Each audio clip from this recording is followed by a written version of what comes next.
Morning. Welcome to Thoughts Can Change Your Life with me, Reverend Lee. You know we start with a question, don't you? So what do you talk to yourself most about? What do you talk to others most about? Because if you can really be honest with yourself and say, so what is it I'm talking to myself about the most and others about the most? You will discover what your life experience is.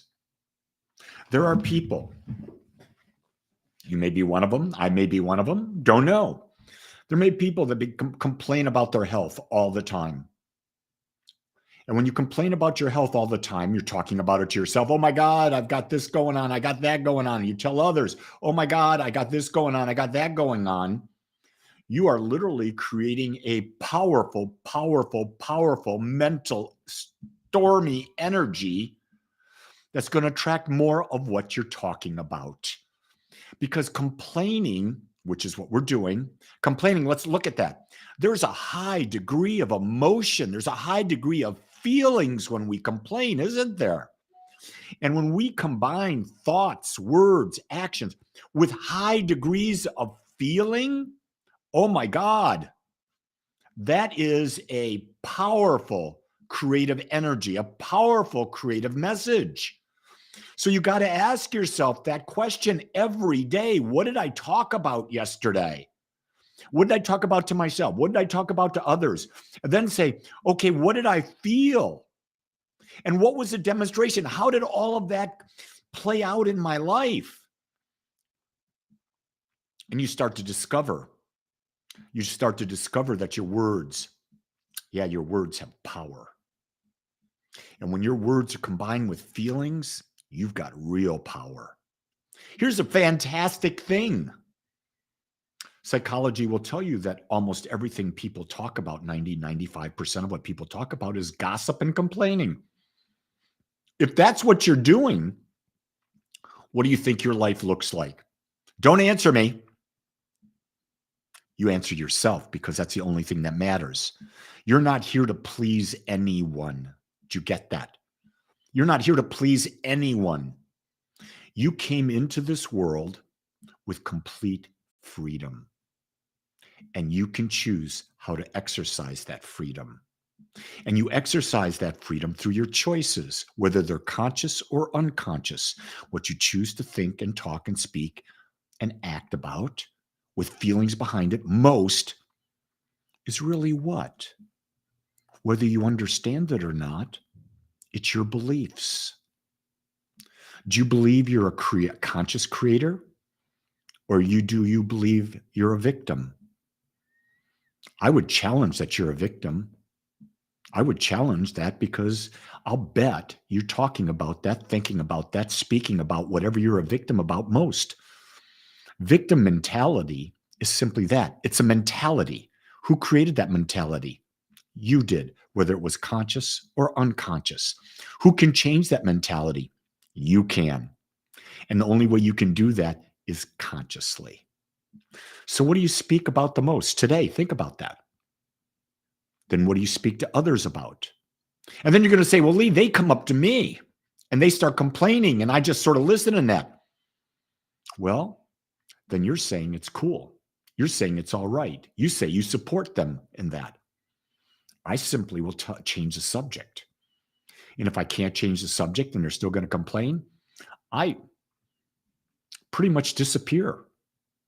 I'm not a part of that. You say, well, you're not very empathic.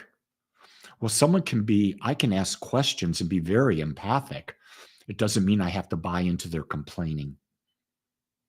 When you buy into someone's complaining, are you a light in the world?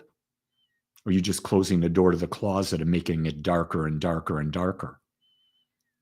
A person who's a light in the world asks empowering questions, expansive questions, not yes and no questions.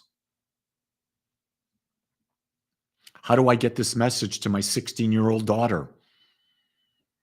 You have to live it, breathe it, become it. And your daughter, without even knowing it, will observe and absorb who you are. But the other thing is, she's 16. I've been a parent twice of teenagers. They're going through hormone changes beyond belief. Their biggest thing is social media, their friends, and gaming. That's basically what they're into. And what you're trying to do is to get them to think for themselves. Well, they've got to see you think for yourself. They've got to see you with an attitude of not a victim. Despite what they do, remember this. We talked about this just the other day. Struggle is a part of the process. You don't become more aware without struggle. You don't become a person of integrity without struggle, because everyone out there is struggling. Here's a key thing. We listen to social media and we condemn people on social media. Now, I want you to know I'm going to create an example, and I'm not defending the person I'm talking about. Do you get that? Can you really get that? But in the last few days, Russell Brand has been accused of sexual misbehavings. And the social media has just gone all over him. Here's the other thing. What is it? YouTube unmonetized his channel. I don't know about you, and I know Russell Brand is not a citizen of the United States. He's an English citizen. But you're innocent till proven guilty. I believe in that. I'm not going to condemn anyone until a court of law has unreasonable, without deniable, proof beyond belief, and they're convicted. Russell has not even been charged of a criminal wrongdoing yet. No charges have been filed. Why are we jumping on that bandwagon? Why are we so fast to judge? I'll tell you why. Because we've been taught it. Unconditionally taught to judge. And guess what happens when you judge? You're not in love, are you? Because judgment and love cannot coexist. That's the most powerful thing I'm saying to you today. Love and judgment cannot coexist.